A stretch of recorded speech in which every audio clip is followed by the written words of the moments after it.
Welcome everyone to this another meeting of Ibn Arabi Society, Kashmir and Australia.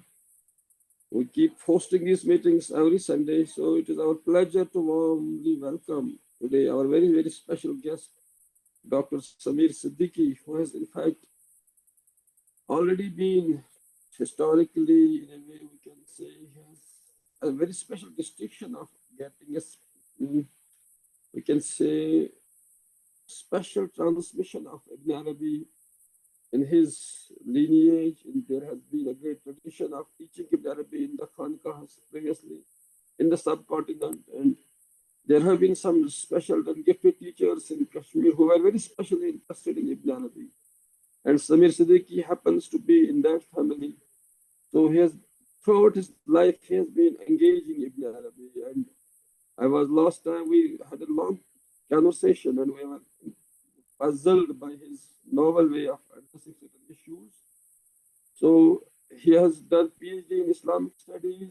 He has command over several languages. He has written on various Sufi themes, and he has most importantly, he is attempting his best to live that life that Ibn Arabi asked us to live. He is practicing correctly sheep farming that our Prophet ﷺ has recommended us, and that has a special mystical symbolism attached to it. So he has, uh, in a way, tried to create that detachment of heart and mind so that God, ultimately, we are being able to, guided by God, God directly teaches us. So it is over to Siddiqui Sahab, and we welcome all participants who have joined us today. Bismillah kijiye, Samir Sahab.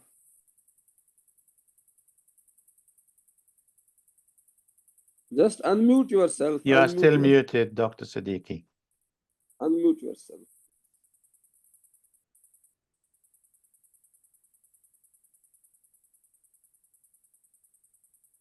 You are still muted. You are still muted, Dr. Siddiqui. You need to press the unmute button. I think now it's okay. Go ahead. Am I audible? Yes, you are now. Yes. Okay. Bismillahir Rahmanir Rahim. Alhamdulillahi Rabbil Alameen. Wassalatu wassalamu ala ashrafil anbiya wal mursaleen wa alihi at-tayyibin at-tahirin ila yawmiddin.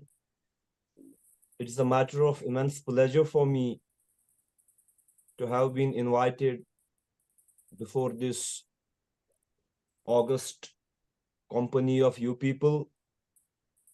In the previous month also, I had been invited to have an interaction with you people, but I literally evaded that very meeting myself because I was not feeling a sort of flow in my own inner being and in my words.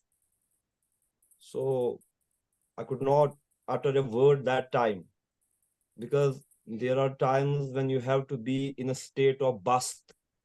That is when you find the center of your own circumference, because circumference flows out of the center. Even today, I'm not feeling that much flow in my own self, and I must admit that it may be an artificiality to talk something superficially about the intricate these aspects of being and existence. So I can do no better than to recite or than to read a paper which I had prepared for a university journal, but later on it was not published because I found something missing or lacking in the paper. So, but I think it will suffice for the present. The theme of the paper is influence of Ibn Arabi's Wahdatul Wujud on Sheikh Nuruddin Rishi's thought. In Kashmir, we have a prominent mystic saint who is known as Sheikh Nuruddin Rishi. and in popular parlance, he is known as Nundrishi. And I want to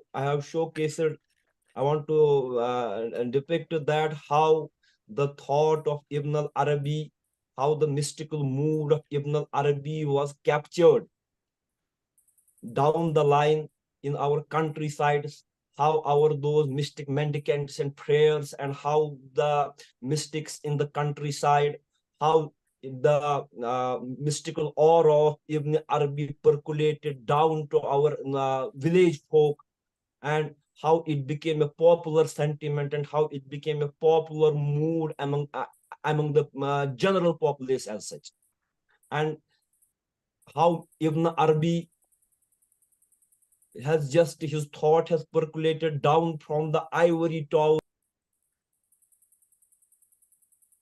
and how it has percolated down the line to our uh, countryside. So let me begin with the words that man has often tried to transcend his immediate biological existence by virtue of striving to delve deeper into the essential meaning of his own being, the essential meaning of his being sharing a unison with all being and existence. It's the prime focus of all meaningful religious traditions, whether Semitic or non-Semitic, to see a purposeful unity within the multifarious diversity of the world around man.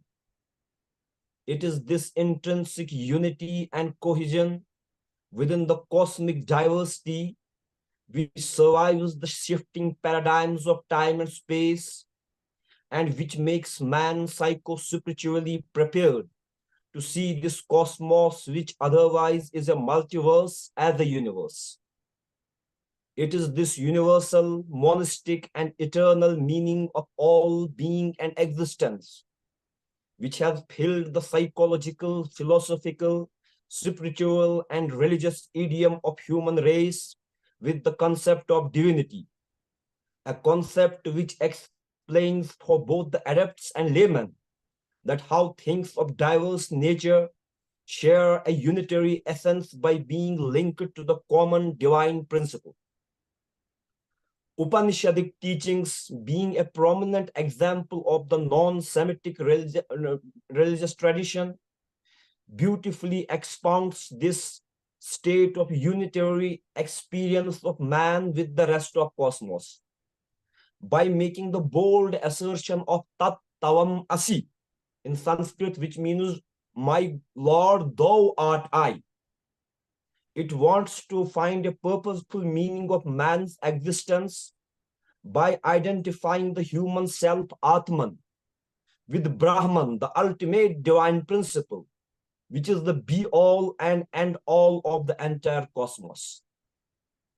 Now, Islam, being the last of the major Semitic religious tradition, has also visualized this purposeful unity within the cosmic diversity in its own right. Although Islam does not believe in the deification of the creation, yet Holy Quran wants the believers to see the signs and traces of divine creative wisdom within the entire cosmos, Afaq, and within the recesses of man's inner self, Anfus. And about the same, Holy Quran states, Sanurihim ayatina fil afaqi wa fi anfusihim hatta yatabayyana lahum annahu al-haq. And verily we will show them our signs in the horizons and within the inner self, so that it becomes manifest to the people that he only is the truth. In fact, Quran wants to see the signs of divine grace and beauty within each and every phenomenon surrounding man, whether it be the alteration of the day and night, the blowing of the winds and flow of rivers, or even within the natural creatures like a honeybee or even a mosquito. Holy Quran does not only see the traces of creative wisdom permeated through and through the universe, but it even focuses its intention towards the fact that God is the light of the entire cosmos. Allahu nur samawati wal ard. Allah is the light of the heavens and earth.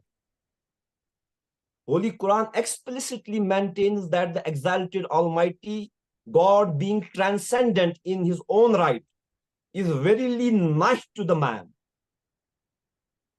thus being paradoxically transcendent with the cosmos and even immanent within it. Holy Quran states about the same, وَإِذَا سَأَلَكَ عِبَادِي أَنِّي فَإِنِّي قَرِيبٌ. And O Prophet, when my servants ask you concerning me, then surely I am very near to them. Now, taking a clue from verses like this and many more, the Sufis of Islam right from the beginning have tried to replicate these Quranic injections about God's immanence in spite of his transcendence within their specific mystical experiences. For them, the concept of divinity was neither to be analyzed nor synthesized within the rational or intellectual discourse. For them, it was an intricate personal experience to be deeply felt by a sort of personal communion with him. This personal communion with the otherwise transcendent divine was to be felt by remembering the divine zikr and by supplicating to him in dua. In fact, there are various verses in the Holy Quran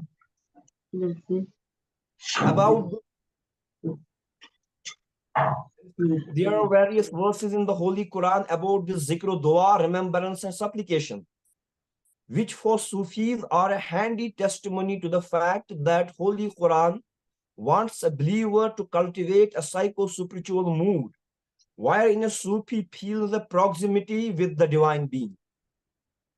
It is this mode of proximity with God which a Sufi perceives immanent, not only in himself, but also within the every encountering cosmic phenomenon. This mode of spiritual unison of God with all being and existence, including mystics' own being, the same spiritual experience of a Sufi has been beautifully explained in these couplets of great Persian poet and mystic Maulana Jalaluddin Rumi Rahmatullah alayh, when he says, Jumla mashuk asto ashik pardai, zinda mashuk asto ashik murdai, parro bale u kamande ishk mas, me kashanish me kashatta ishk dost.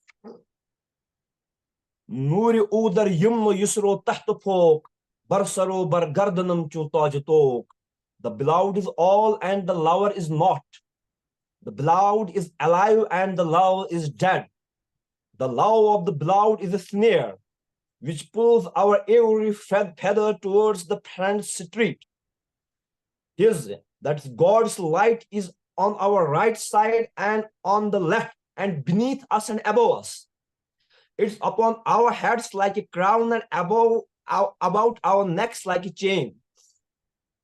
Although this mystical mood of Sufis has been variously expressed by great many Sufis like Zunnun Misri, Maruf Karhi, Siri Sakti, Abu Bakr Shibli, Hussain Mansur al-Hallaj, Maulana Jalaluddin Rumi, to name a few. Yet, their expression of this divine unity being the real ground of all being and existence has only been restricted to a specific tone and tenor of their personal realization, and has not proceeded much further than the vague expression of their mystical emotions. In fact, the real work of theorizing this mystical mood and sentiment of observing the divine being as the real ground of all being and existence rests upon the shoulders of the 13th century Andalusian mystic and polymath, Abu Bakr Muhammad Ibn al Arabi al-Hatimi al-Ta'i, popularly known as Ibn al Arabi. Sheikh Ibn al Arabi's doctrine of oneness of being or the oneness of existence, Wahdatul Wujud, describes that God is the absolute being and is the source of all existence. In him alone, being and existence are one and inseparable. Further, according to Ibn Arabi, the universe possesses relative being, either actual or potential. It's both, and let me state it in the words of Arthur J. Arbery. He says, the universe possesses relative being, either actual or potential. And according to Ibn Arabi, it is both eternal existent and temporal non-existent. Eternal existent as being in God's knowledge, and temporal non-existent as being external to God. In Ibn Arabi's elaborate theosophy as propounded in his theosophical compendium Al-Futuhatul Makkiyah, and nonetheless his famous treatise Fususul Hikam, the phenomenal world prior to its existence was pre-eternally present within the knowledge of God as immutable entities, Al-Ayanus Sabita. And it is these immutable entities which, without losing their real ground in God's knowledge and existence, came into being as existent realities, Al-Ayanul Mawjuda. Within this temporal and fleeting paradigms of time and space, the time and space itself having no real existence other than the one related to the existent entities, which in turn are grounded for their own existence upon their primordial concept of immutable realities, present within the eternal divine knowledge. Although the mystical sentiment of oneness of being, Wahdatul Wujud, as mentioned already, was always present within the mystical consciousness of Muslim Sufis, but Ibn Arabi gave the particular terminology for this sentiment to speak for itself. And consequently, the Sufis after Ibn Arabi, in order to express their deep felt realization of the oneness of being, have always been indebted to Ibn Arabi's usage of specific terminology and method of augmentation vis-a-vis Wahdatul Wujud. The craze of quoting Ibn Arabi to bring one's point home became a rage throughout the length and breadth of the entire Islamdom. Shortly after Ibn Arabi's demise, the opposition to Ibn Arabi's seemingly pantheistic doctrines, of which of course it wasn't, also led to the dissemination of Ibn Arabi's ideas, particularly regarding his concept of Wahdatul Wujud, among the learned and laymen alike. The shared literalist theologians like Ibn Taymiyyah outrightly termed Ibn Arabi as a heretic, while many like 18th century South Asian reformer and mystic Shah Waliullah and many more of his stature described Ibn Arabi as the greatest teacher, Sheikh al-Akbar.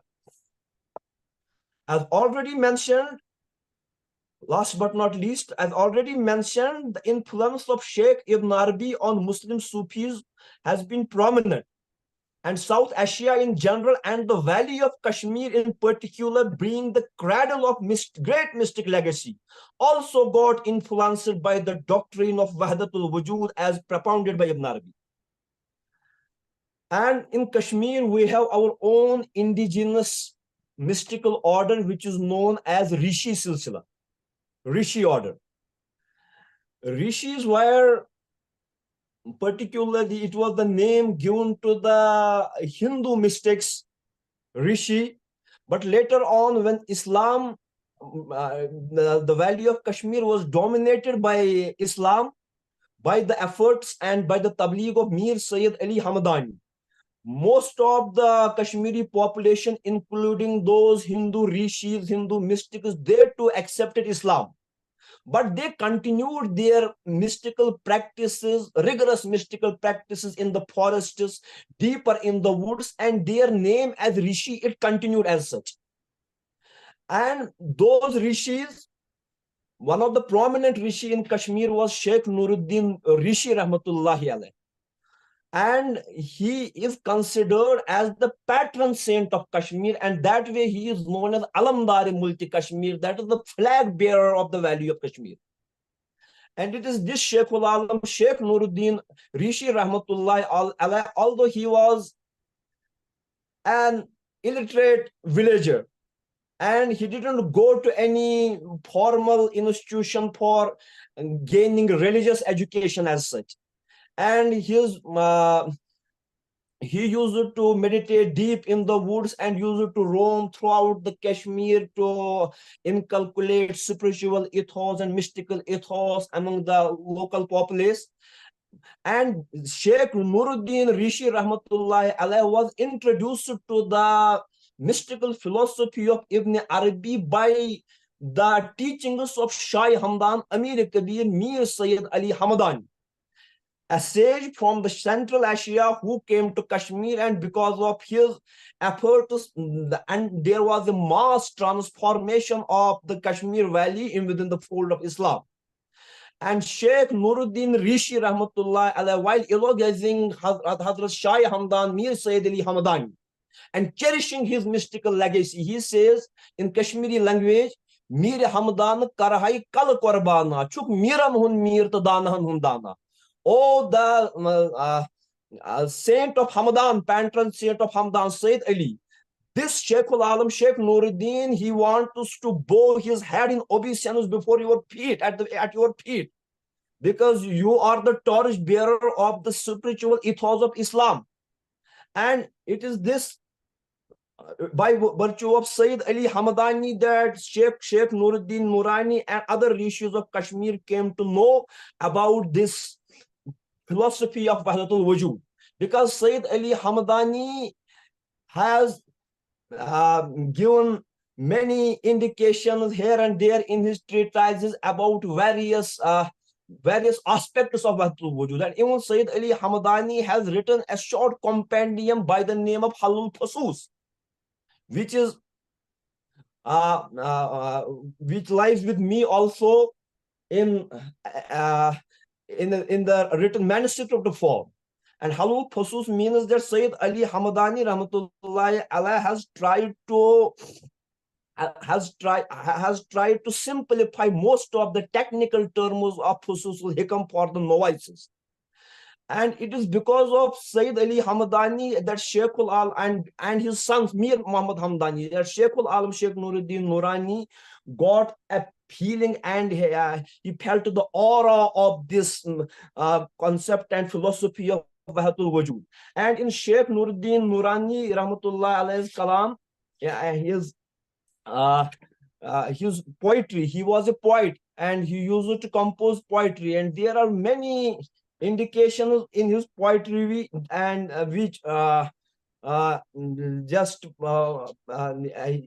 wherein he has tried to delve deeper upon the problems of being and existence. For example, Sheikh Nuruddin Nurani Rahmatullah Alayhi, he at one place he says, Ab Sheen to Tulkatur, Bun Bun Kornak Asheen, Yamat Purikin Kotuk Rao, Tamat Rashuni Akuigo. That is water, ice, and this water vapor. They are three different manifestations of the same water. When the sun arose from the east, ice too melted into water, water vapor too became water. That means that these are the different forms of the same water. And in the same sense, he says, Harati Metsui, Bonatit Metsui, Metsui Kartam Gulzar, Sari Trayut Rotumak Metsui, Metsui Ditam Panun Didar. Oh my God, I don't see anybody other than you above me. I don't see anybody beneath me. So it's my earnest wish that let you give me your beatific vision. And in the same way, he says, according to Nundarishi, Sheikh Nuruddin Nurani, he used this philosophy of Wahdatul Wujud in a sense to build a communal harmony between the communities. He says, when our God is one and he is all pervading and he is everywhere.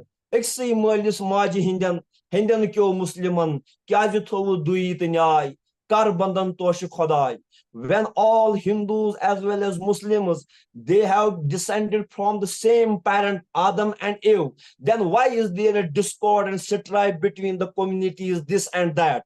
So that way, this perennial philosophy of Ibn al Arabi, Sheikh Nuruddin Nurani, our patron saint of Kashmir, he used this very mystical mood and sentiment in the in a sense. He used it in a sociological sense to build to bridge the gap between the communities. And it is this very mood and sentiment which is still carried on in our village, which is still carried on in our streets in Kashmir. And it is this that our ancestors, they too had inculcated these mystical tendencies in them, that they used to perceive and feel God in each and everything. And thereupon, this mood and sentiment helped in building an egalitarian society in our in Kashmir. And I think I cannot go further because I'm not feeling that much comfortable, because I am not used to this mode of communication. And to be honest with you, I have first or second time I am here like this upon internet. I am not used to this internet thing, and it's something I feel a bit, it is something alien to me. If you people had been before me, maybe I would have felt something and I would have talked to you endlessly. But this thing, I feel, this internet thing, I feel something missing, that I cannot communicate. So I'm really very sorry that if I have not been up to the mark, and now I leave it upon you. So if there is any interaction, maybe it may help us to go forward. Thank you. Thank you very much, Dr. Samir. It was beautiful to hear what you're saying. If this is how you speak when there is no flow, I would love to see you when there is a flow.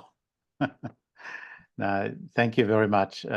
This internet is foreign to all of us, but some of us just continue regardless. We can't get the whole thing, but we get as much of it as we can. God pulls us and pushes us as much as possible. We want to respond to that and do the best we can. So we cannot do 100%, but anything less than that is better than zero. So we will do our best. And thank you so much for having done that. You have done your best. Thank you very much, Dr. Samir, and it was very good. And thank you also for offering to make interaction for people who want to have a comment or ask questions. If that it still is okay with you, we can try, and you decide how you want to respond. That's not a problem. We don't judge you at all. We're not in a position to trust our judgment even. So if we judge you, we will be silly. We will be showing how silly we are. So thank you so much. If anyone has any comments or questions, or they'd like to have a discussion with Dr. Samir Siddiqui, please feel free to go ahead. Can I get in, sir? Yes, please go ahead. Is that Taslim? Yes, Taslim, please do. Yes. Thank you very much, sir, for allowing me to ask a question. I have been a big fan of Dr. Samir for a long time, and I enjoyed his talk very thoroughly. I'm sure that there was enough food for thought for everybody in his deliberation. My straightforward question to him would be that I think that it's a big challenge in this part of the world, that is the Valley of Kashmir, which is already known for it is Rishiyat Sufism, which has an indigenous tradition of its own. Would it be or would it not be a challenging task for all of us, particularly intelligentsia and Sufi practitioners, to carry forward this legacy and at the same time introduce the insights of Ibn Arabi in the contemporary world and highlight the relevance of them. I hope I am clear.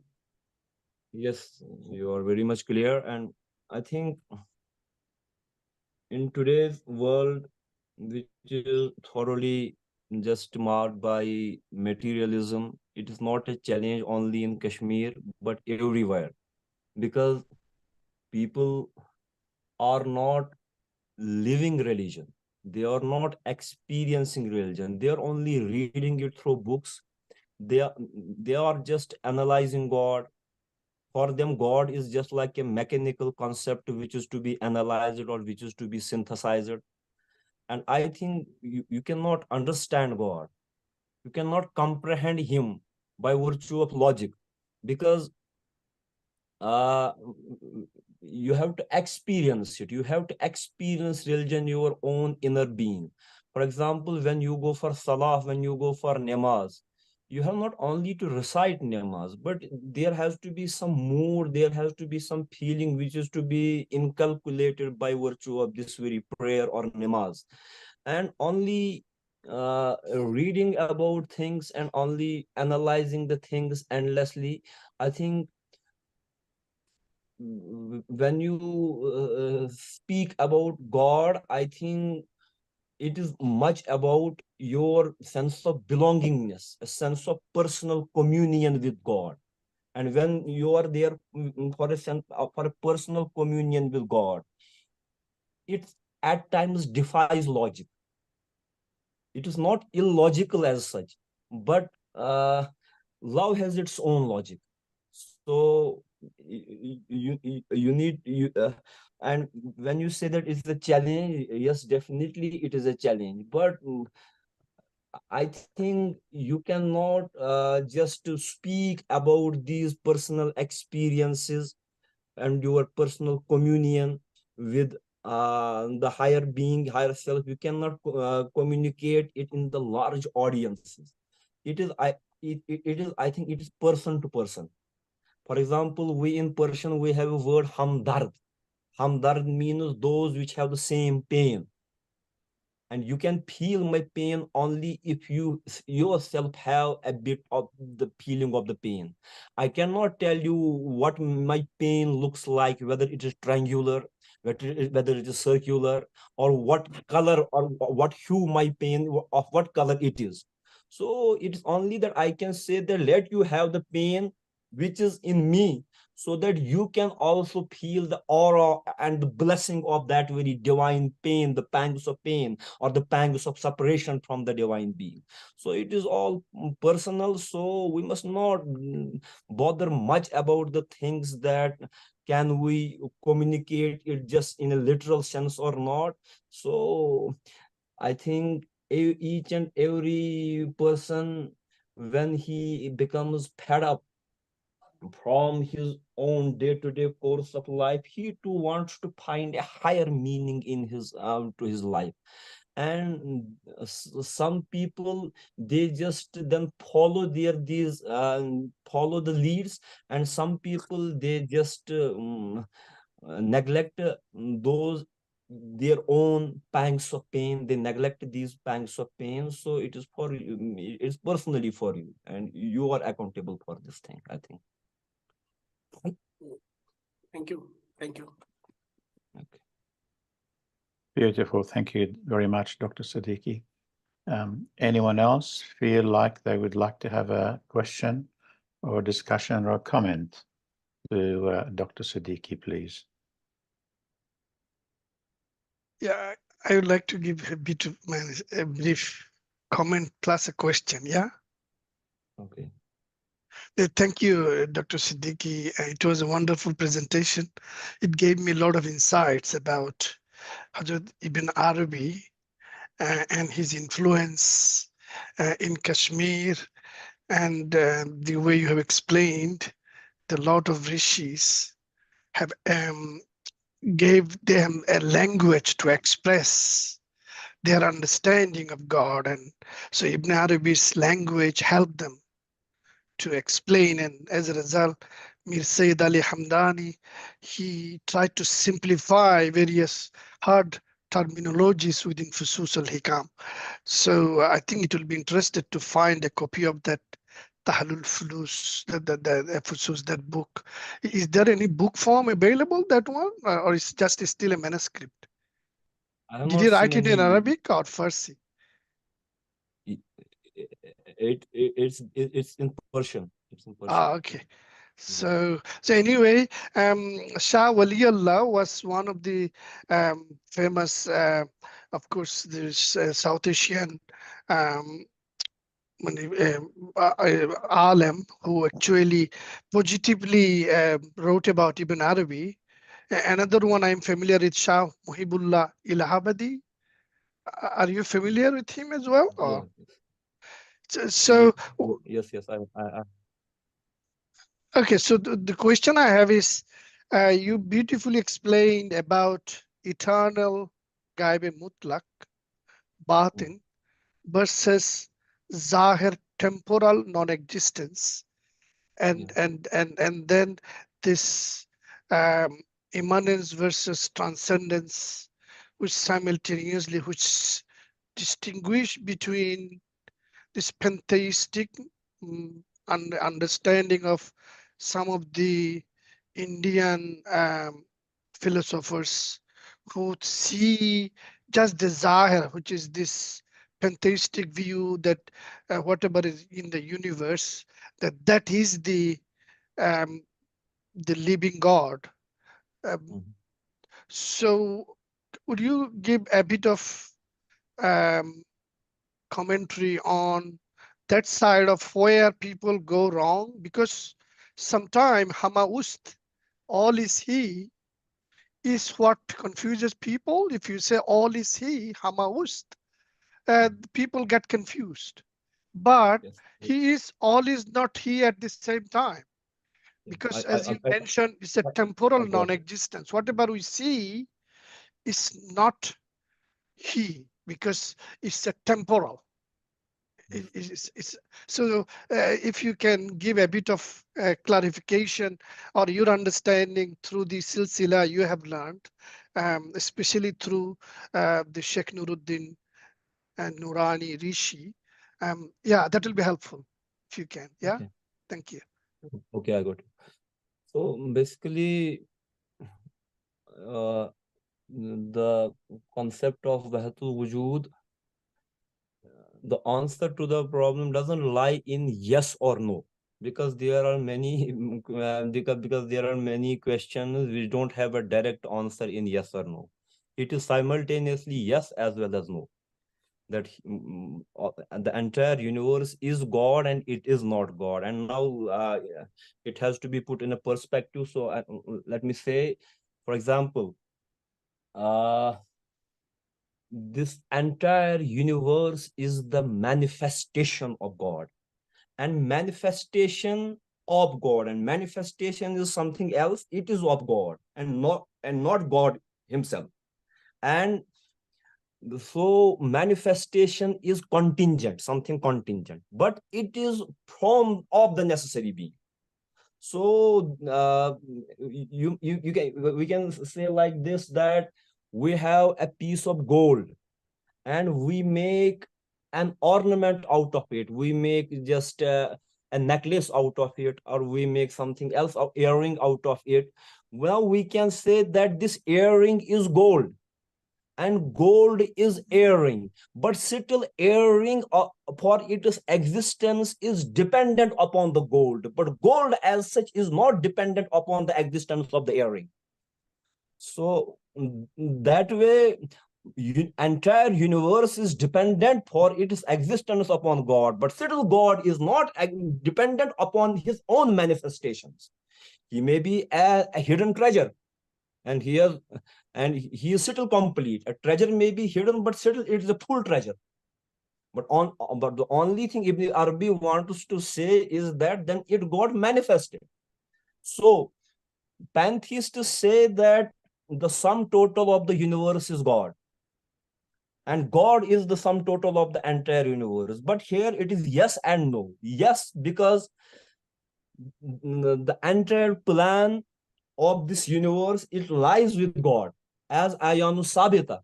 and then he said be, and it became. For example, Quran says, let me clarify it in the words of Holy Quran.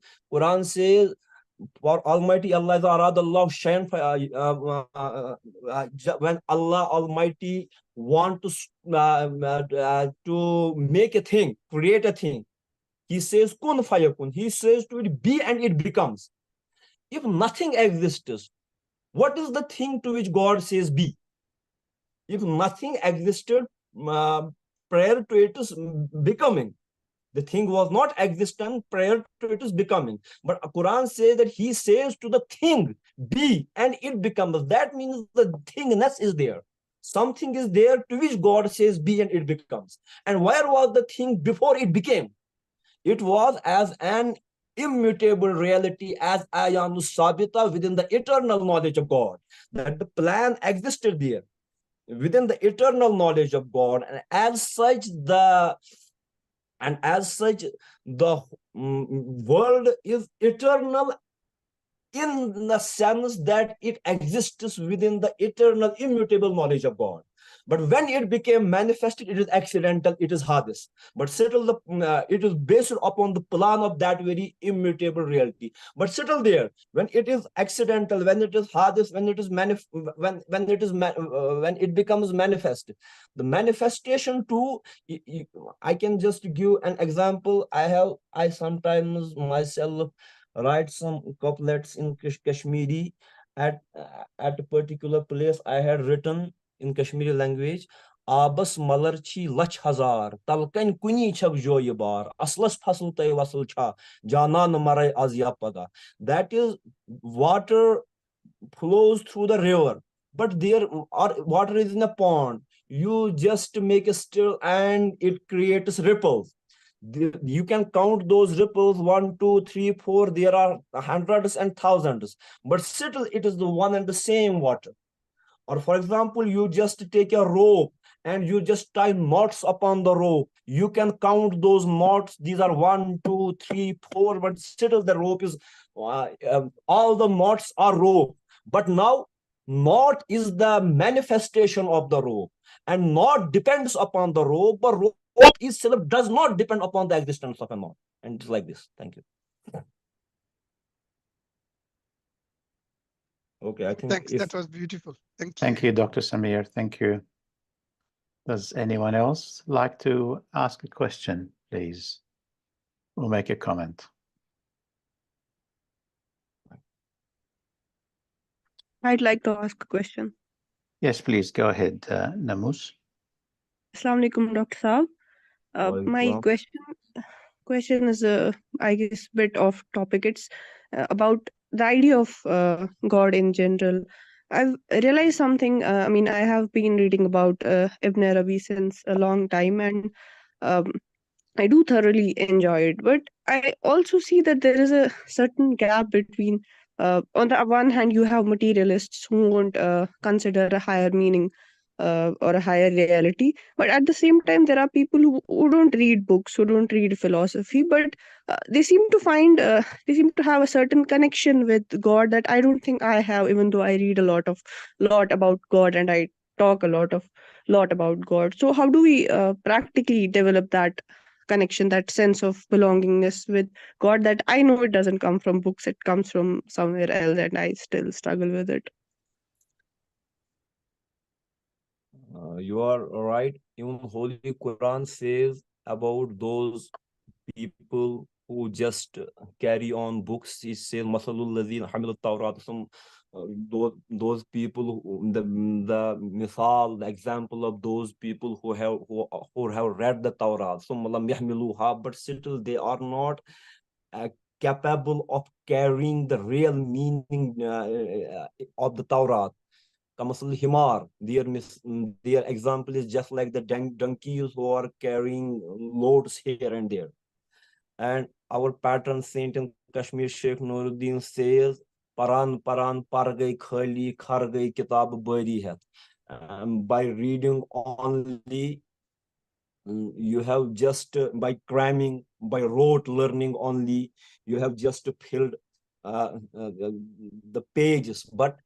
And the donkeys, they are on going here and there with their loads only. It is just like this. So you cannot you basically deen, basically religion is not a book, it's man,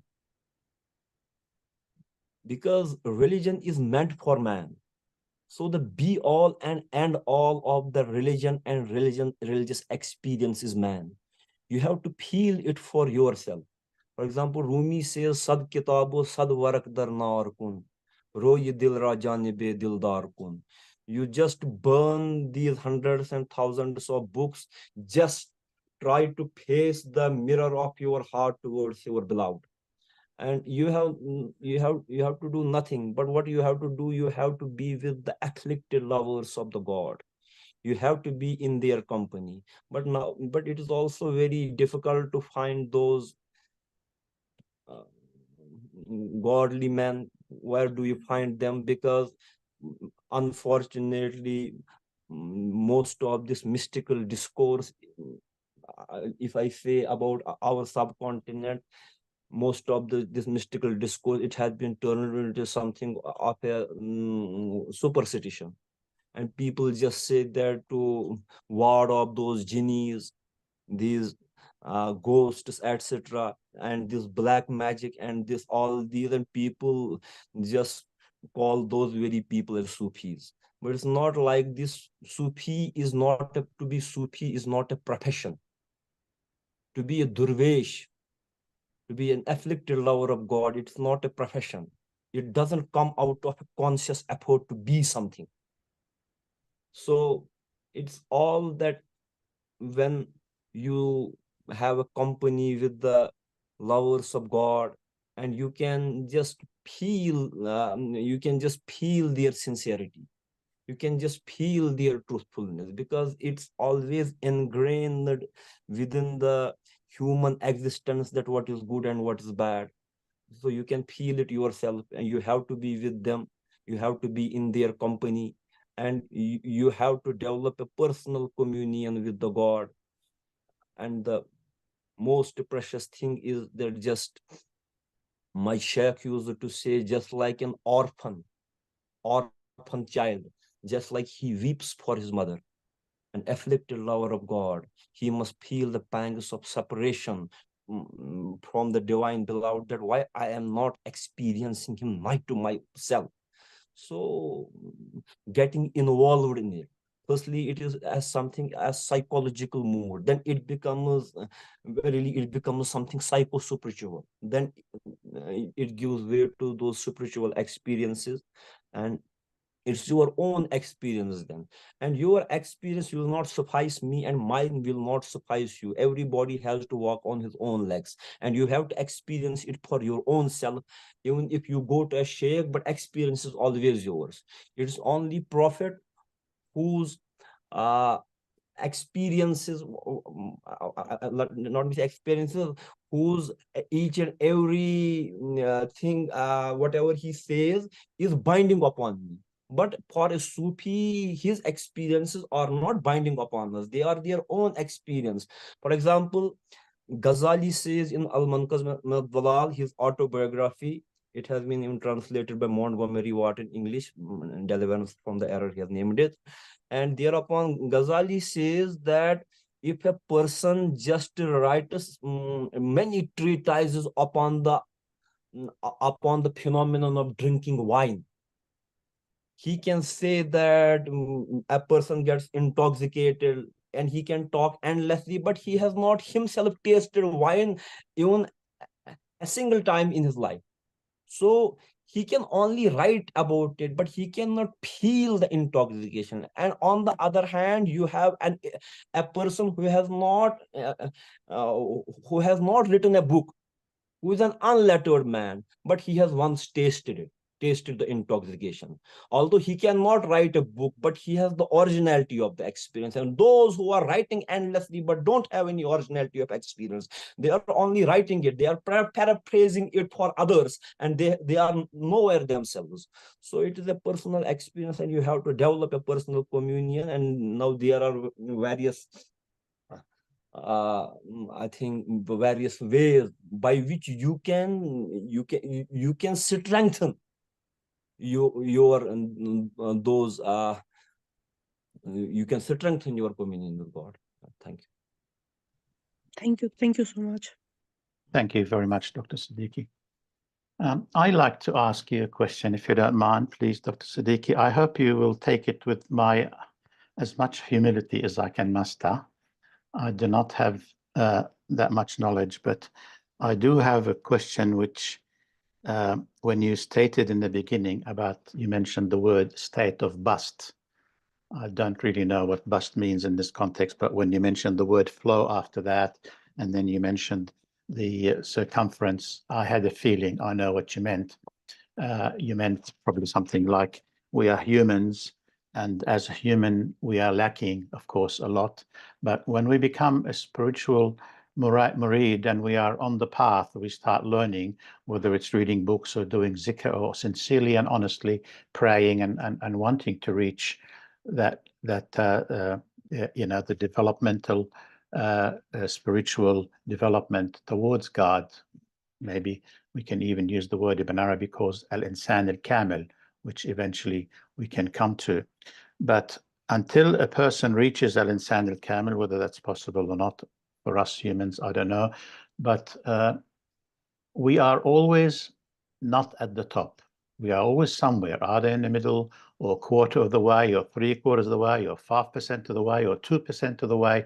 We are somewhere, but we are also most likely not necessarily at zero. Many of us may be at zero, but I hope that people like who are here today, I hope that we are not at zero, maybe at least 1 or 2% towards this 100%.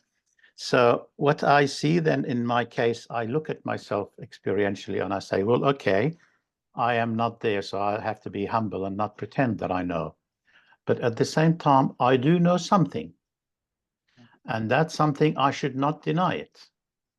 I, of course, should not say, I know it, therefore, look at me, I know something in an egoic way, because even that knowledge that I have is coming from God. It's not me, it's God's knowledge. So I'll have to acknowledge that I'm merely I'm merely allowing or opening for God to express it through me. But I see it's very important for me, from my experience, to actually have the confidence to talk about that and not to say, well, I don't know, I don't have the floor, therefore I will not talk. I feel like talking about it and expressing it is much better than not expressing it, even though I don't have the full picture. Do you feel there's arrogance in this way of speaking, or do you feel that we can still do that with humility? Please, Dr. Samir. Yes, I think you are right that we must not cultivate a perfectionist syndrome that we must be perfect in each and everything, because God only is perfect. But for as regards my case, what I basically wanted to convey was that I didn't want to be artificial as such, that I have to stage manage myself for you or him. So I just thought that whenever I want to talk to you, it must be my original self. For example, the speaker wants that he creates an image in his mind that let me influence or let me impress you people like this. So I think these are idols. These are idols which we people must break, and we must always check our intention. And my intention is it's for me to check my intention. So I was a bit basically I was a bit abhorred. And with all humility, I am saying it. It was something that I have to speak before this August gathering. You are all very much knowledgeable than me. So how can I communicate with the people like you? You are already in this field. you have researched a lot about, and I am just a village rustic. So I thought that, and I am not used to this internet thing also. So it was in this sense that I said so. But now I have been encouraged that you said that okay, it's okay with us. So inshallah in future also, in spite of my shortcomings, if you are so much accommodative, then it's very easy for me, inshallah. Thank you very much, Dr. Samiria. We all, I respect and love very much your humility. Thank you very much. Yes, someone wanted to say something and I stopped them. Please go ahead. Is it Dr. Tanveer Hayat? You wanted to say something?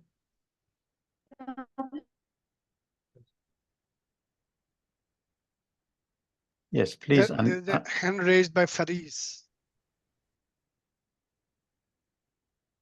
Yes, the hand. Yes, please, Fariz Gulzar.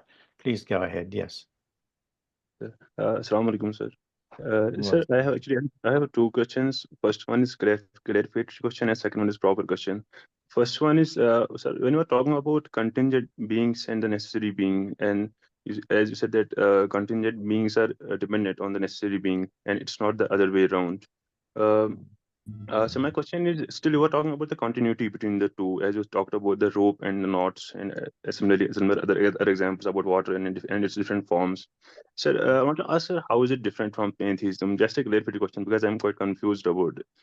How is it different from Hamaust? As I had requested in the very and on the very onset, that it's not like this that every question has an answer in yes or no, that whether God is entire universe and entire universe is God, and you say yes or no. So it's not a definite yes and it's not a definite no, but it is a matter of experience. And when you experience it, it becomes ineffable. That you cannot describe it in the words. Basically, what Ibn Arabi has done, he has given a doctrinal shape to the very mystical experience, which is otherwise ineffable. And even Ibn Arabi's words cannot help us to contain and hold that very experience. It is just a trust with something which is ineffable. And at least what Ibn Arabi has done, he has just given us a taste and feeling, basic taste and feeling of the overall idea, which is otherwise indescribable. Because if you just go by the what I can say, orthodox by the orthodox sense of the religion too, still God is ineffable. He is indescribable, and you cannot describe him like because Allah Almighty says, "Walam yakul lahu kufuwan ahad." He is not like anything, and anything means anything. Whether it's the word of mouth, you cannot describe him like anything you want to describe him by the word of mouth. So Ibn Arabi too is also helpless, and we too are helpless. But at least Ibn Arabi is trying to depict his helplessness, that I am just trying to fathom and swim across the sea, which is very deep, which has no other banks, and you cannot see it. So it's all, it's our ages, it's our abdiyat, it's our, what I can say, servitude to Almighty Allah, that at last we can say, just like Prophet Sallallahu Alaihi Wasallam said, La usi sanan alayka anta kama asnait ala nafsi. Oh Almighty Allah, we cannot praise you like you can praise yourself. So I think it is something, is an ineffable reality. And what this Wahatul Wujud or things like these are just like human traits. These are just like small children playing on the shore of a vast sea with the pebbles and trying to create an idea of something which is otherwise ineffable. I can say this because I have no other words to describe it like this. Thank you, sir. Thank you, sir. Oh, sir, one more question. Sir, actually, I was talking to a friend yesterday. So he was talking about, I think, if I'm not wrong, about 7 rishis of Kashmir, and among them, or some silsila. Among there were 7 rishis, and he was talking about, I think, some Sheikh Abdul Qadir Kehnai is his lakab. So, and there's others, I think, in Ladid's poetry somewhere she talks about Kehnumas Kehntam Drao. So I was wondering, how is Kehna, or I think if it came to translate as nothingness, seen in Sufism, or for that matter in Kashmiri Sufism, if you can elaborate on it. Or is it, I mean, is it being like nothing and being, is it the same thing, or nothing is something other than being, pure being? Yes. Nothing means that whatever whatever thing has a relative being. Yes, sir. You see it in relativity. That it is a relative thing is nothing, because everything because things in relativity to each other, they exist because of one or another thing. But God Almighty, Allah, He is the absolute being above these relativities. For example, let me clear it like this way. If you are something, for example, a Maulvi Sahab, you are a Maulvi.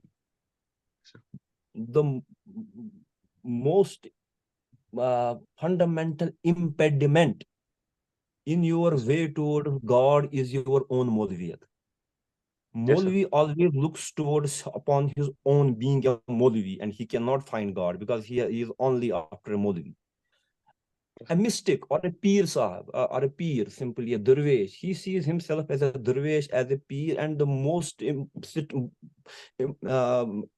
greatest stumbling block in the way of a peer sahab, in the way of a mystic, is his own stature of being a mystic, and he has to be nothing. And you have not to become something, because if you want to become something, then still you are putting limitations around yourself, that I have to be like this.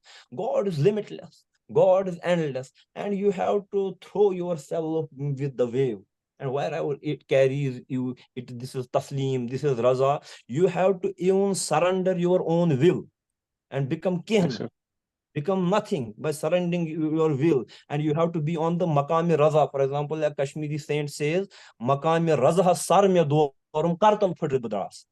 When you leave your own this will and you entrust your will to the will of God, then the will of God becomes your will, and you yourself become not, and but you become everything, because now you are with the flow. For example, if you just throw a leaflet upon the surface of the river, is it leaflet or is it river which moves on?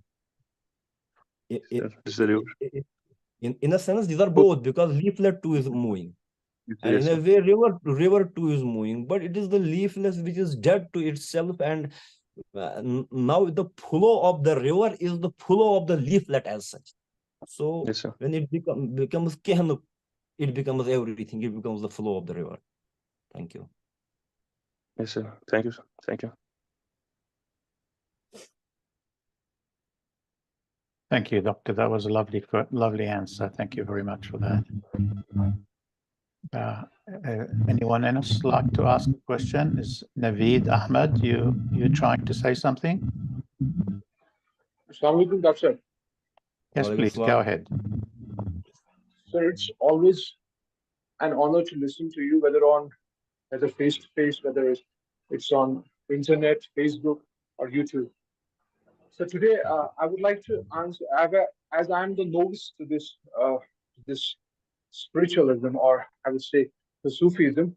I would like to know, as a novice, I would like to know what is the spiritual heart, because the terminology used in the Quran is qalb. So is it this physical heart, or is it something else? I have this very sort of confusion. Thank you so much. Basically, the heart used in the Quranic parlance, Quran has used many words for this heart. Sometimes it has used fuad. and at times it has used qalb. Qalb is something which is derived from inqalab, which means which changes. Because when you say there's an inqalab, there's a revolution, that the things have changed. And qalb is derived from this very munqalab, inqalab thing, and it means which changes. That is, qalb means that it changes its status, that it is like sometimes it is, for example, let me put it in a perspective. Basically, a person is a blend of two things. When you say ruh means the divine command, amr of God, which has been breathed into a man, and it is the divine principle in man. And another thing is nafs. Nafs means that your own self, your own ego, which you have created, and which has been created by social conditioning and this and that. And the divine principle, it always carries you upwards.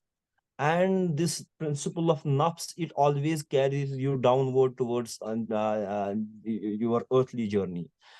And now if there are two things, one is going upward, ruh, and another is going downward, then why doesn't the human self become stirred apart? There's a third principle which binds these two distinct and different things together, and this is qalb. Qalb is just like your rope which ties nafs and ruh together. Ruh carries you upwards and nafs carries you downward, and these are basically like just two estranged, like an estranged couple, wife and a husband. Wife doesn't want to live with husband, and husband doesn't want to live with his wife, but they both have a child, and it is for the future of the child that they want to live together. And this child who binds them. Qalb is the child of the changing conditions of the towards ruh and towards nafs, and which binds you together and gives you a sense of existence. But what do you mean by fuad? Fuad is the sanctorium of your inner being. And this is not, and this is something else. And what you say about biological heart is something different. And Quran has not, and religion has not used heart in the sense of the biological heart. And now you have this qalb, which is always struggling between this and that.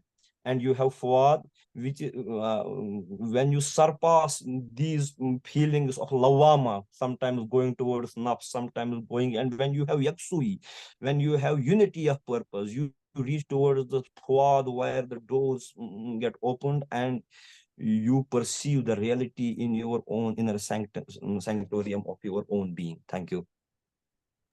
Sir, sorry to interrupt, sir. I have one more question related to this qalb, sir. Yes. Sir, actually, there is a concept called as the activation of qalb. And sir, is it, for example, are there some signs for this activation of qalb? What are the, I would like to say, the profound signs that we can say that this person has his qalb is activated or something like that? Can you please elaborate? Activation of qalb basically means when your qalb is gradually, it becomes free from the shackles of nafs, and it moves towards your ruh, it moves towards spirituality. And this is the phenomenon which you said that qalb jari ho gaya, matlab. So it's like this. And yes, it has its own manifestations, different manifestation. For example,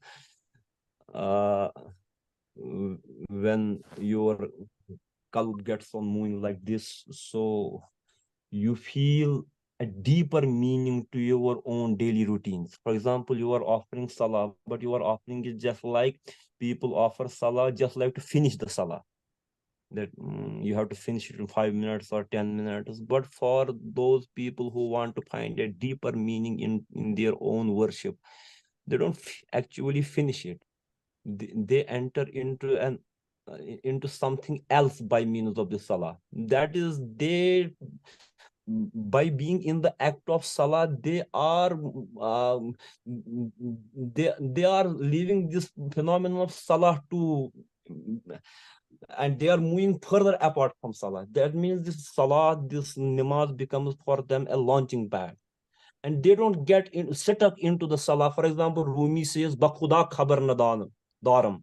Ki namaz mi guzarım. Ki tamam şud ruku ki falan şud imami. By God, I don't have even an iota of the sense that how I have completed my salah. I don't even know that who is the imam, and I don't even know when I have completed my ruku and my sujood. For example, Prophet ﷺ said about this prayer, Anta abudallaha ka'annaka tara. You must, ihsan is that you must pray just like as if you are seeing towards God, you are looking at God. So first and foremost thing is that you just find deeper meaning into the things, and you become beragbat. You become less and less attached towards the things which are connected to your nafsaniyat, and you become more and more attached to the things of the spiritual stuff. I think I can just convey it like Thank you, this. sir. Thank you so much. Thank you so much. Okay. That is a beautiful answer. Thank you very much. It reminds me of a statement I've heard that if you want to find God, God is hiding in the heart of man. So man as a personal human and God as divine, it's as if there's two separate things. They never meet. But in the heart is where they can meet. Or if we want to seek God, this is where we go, which implies we leave the mind and the thinking and the logic and the material alone and go in an exactly opposite direction. And this is where we can find God inside us. It's beautiful what you said. He's like the interface between the two. Thank you. Anyone else like to have a question? May I come in, Frank? Yes, please, Dr. Akib, go ahead. Thank you. Although I don't have any question or a clarification, I just want to thank the speaker, Dr. Samir Siddiqui, because although we have been conducting sessions on Ibn Arabi since 2019, but this has been a treat, actually. In the past also, we tried to get in with the speaker, but due to some issues, we could not. But we thank the speaker. We thank Dr. Maruf also that today it was possible for us to hear the speaker on Ibn Arabi and different experiences of the speaker. I think it means a lot because the power and the experiences of the speaker were a testimony to how truth flows in every created being, especially providing a window to the Kashmiri reception of Ibn Arabi's teachings. And I must confess that it was one of the wonderful sessions on Ibn Arabi among many, because the very experiences of the speaker were flowing through his words. The very power of the truth was flowing through his words, and that is the actual reason we are here today, listening to his words. And we also thank and we also wish we could continue this in the future, and listening to the power and listening to the mysteries from the from the learned speaker. Thanks once again. Thank you. Thank you. Yes, beautifully said. Thank you, Dr. Akib. Yep. I'd like to second that as well, actually, Dr. Siddiqui, and put some pressure on you to allow the internet to take over from you, even if it's for our sake, because we need you. We need to hear your whatever you have to say. You may think that you don't know much and the flow is not there, but even with that lack of flow that you're talking about, you are miles ahead of us in terms of you still help us to get closer to God. So don't assume that you're not helping us. You are helping us enormously, even when you think you may not be. So I'd like to encourage you and ask you if you wouldn't mind, when we ask you again to come, to please think that we are humbly wanting to ask you. It would be my pleasure, inshallah. Thank you. Thank you. Thank you. Okay, anyone else like to ask any questions before we may conclude?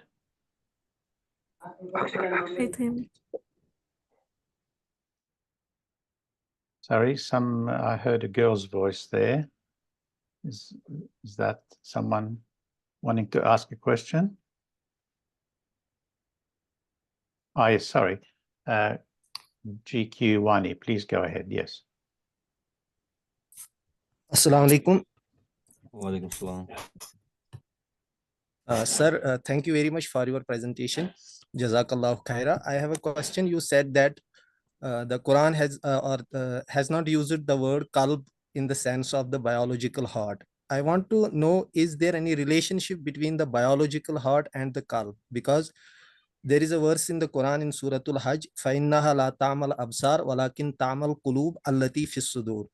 Likewise, the Prophet ﷺ is reported to have said, Allah inna fil jasadi muzghah iza saluhat saluhal jasadu kullu wa iza fasadat fasadal jasadu kullu ala wahiyal qalb. So is there any relationship between the biological heart and the qalb? Thank you.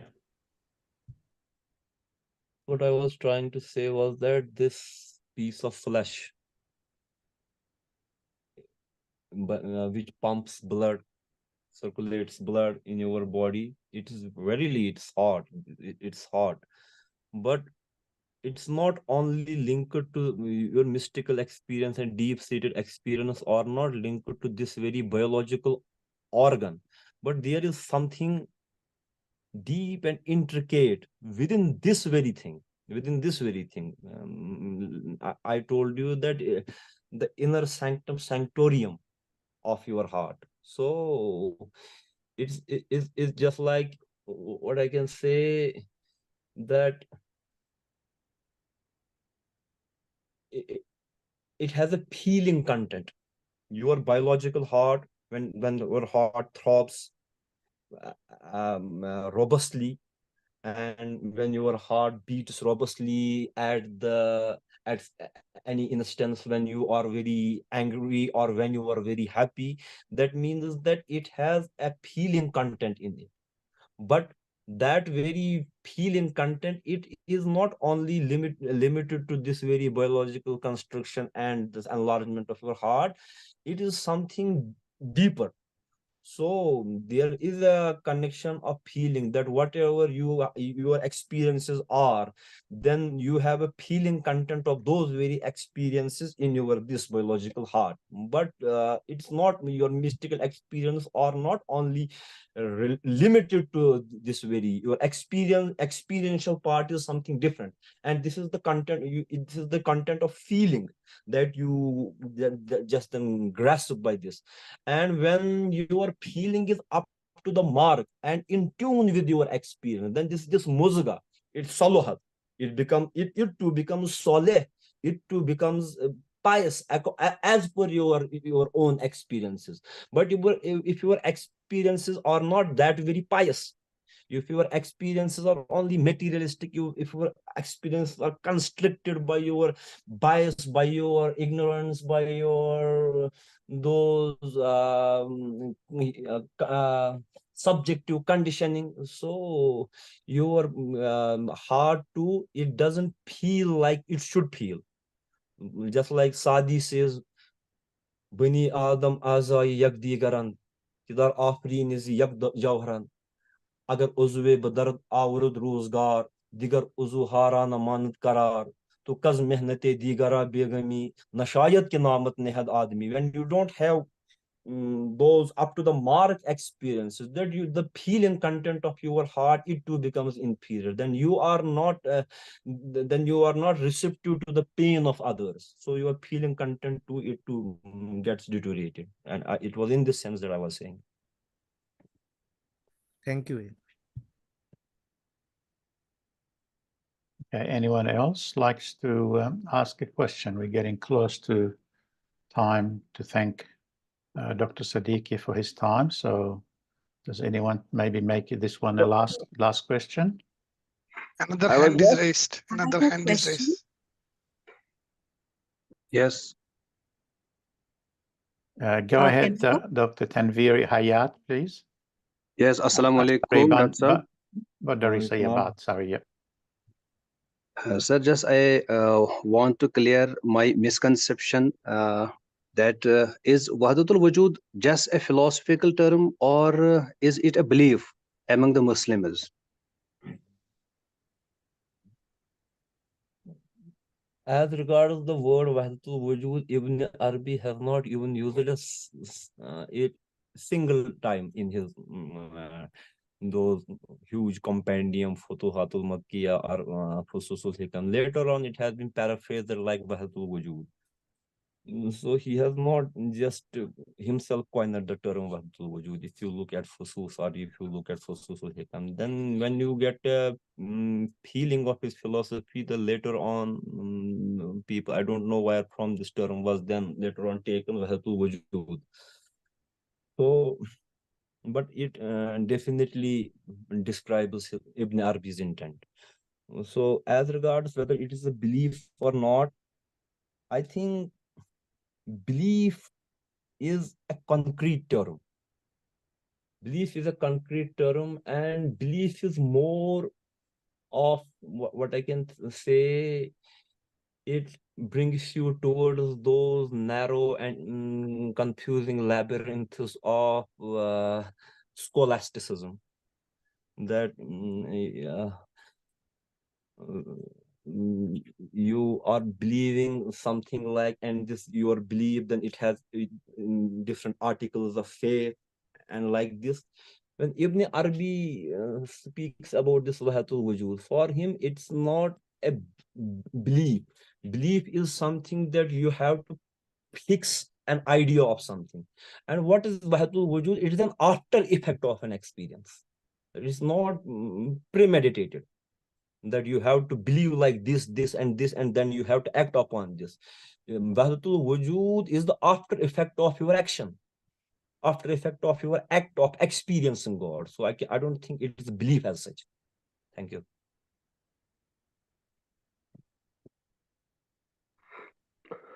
I also just wanted to thank you, Samir Sahab, for this profound and illuminating session. I hope you will be with us in future as well.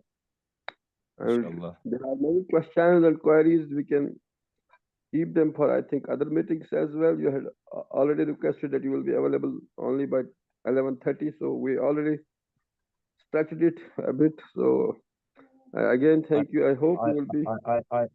I now request you that let I be also included within this family, so that I too may listen often. I too will attend, and I too may listen and have an interaction. And occasionally, if you find it feasible, I can again talk to you, but for the purpose of listening, because it is an enlightening discourse often. So I too want to get included in this family of yours. Thank you. Yes, that we will be our privilege. Will be adding you. You will just share with which number, Ajaz Saab's number or someone else's number, which we will include Okay, here. Then Ajaz Saab is fine. Okay. Okay.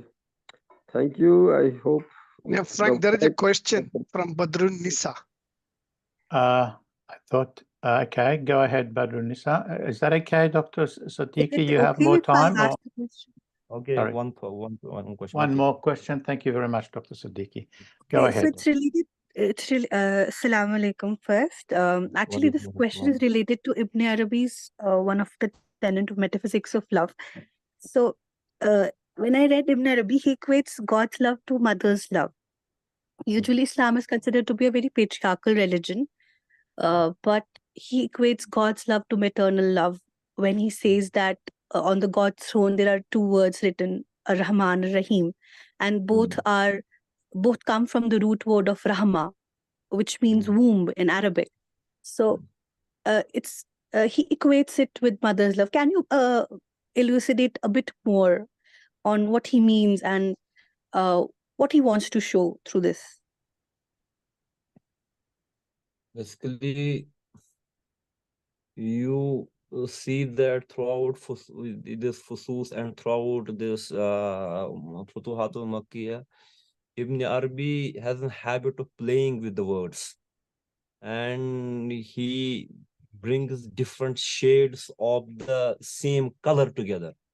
For example, white is not only a color, it has very shades. It's off-white, it is full white, it is something like so he brings all connotations and all shades of meaning of a word. And this is the originality of Ibn Arabi, why he differs from the orthodoxy. you are correct that the whether orthodox is the proper word to use or not, I don't have any other word. If you have, so let me use it in a lighter mode. So whenever this religious orthodoxy, they have always tried to just present God in a way just like God himself is a great alim, although he is, but they are trying to present God as, scholars are always trying to present God as a scholar. You know, different people have their own concepts of God according to their own thinking. For example, if anybody doesn't get offended, let me say, for example, you have various makatib fikr in Islam. For example, you have the tradition of Maulana Maududi alayhi rahma, and one gets a feel that they are presenting God just like a politician. Somebody is presenting God just like a faqih. For example, for Deoband school of thought, God, Allah is most of his activities are concerned only with fiqh. For example, for Barelvis, God is just a lover, and Noor Muhammad Sallallahu Prophet Sallallahu Alaihi Wasallam is his beloved. It is a saga of love, and they just present God in this thing. And Sufis present God in their own terms. So this is the originality of Ibn Arabi, originality of his feeling, that whatever he feels and whatever he takes from the words, and he just puts it before you.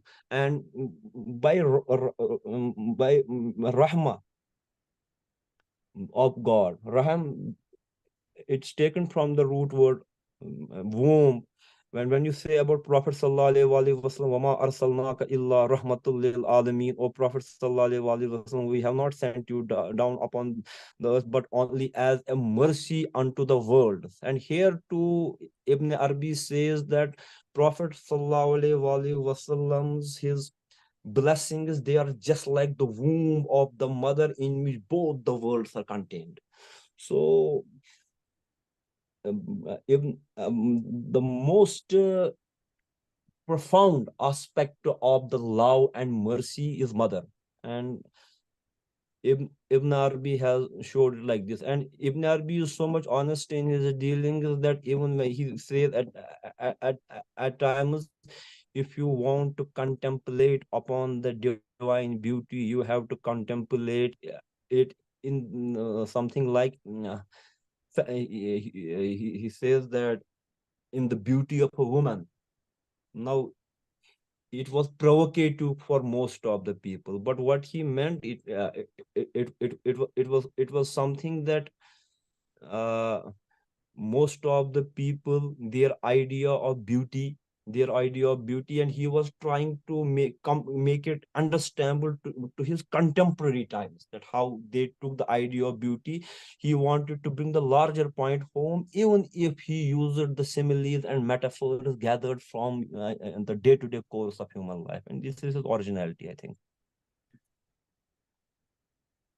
Thank you, Dr. Siddiqui, and thank you very much for allowing this time. It's an hour and a half of your time to come and share with us. We certainly really more than appreciate it very much, and we're looking forward to seeing you again. That will be fantastic if you can make it. I will add your name to the list of people that receive the email invitations. So when someone else speaks, we would be honored by you joining us. And even if nobody speaks sometimes, and we don't even have to feel you have to come and prepare a talk, we can just talk amongst friends and learn from each other, learn from you and your presence. So thank you very much.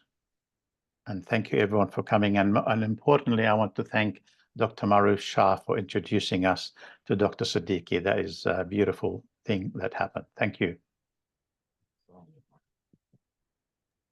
Bye-bye. Thank you.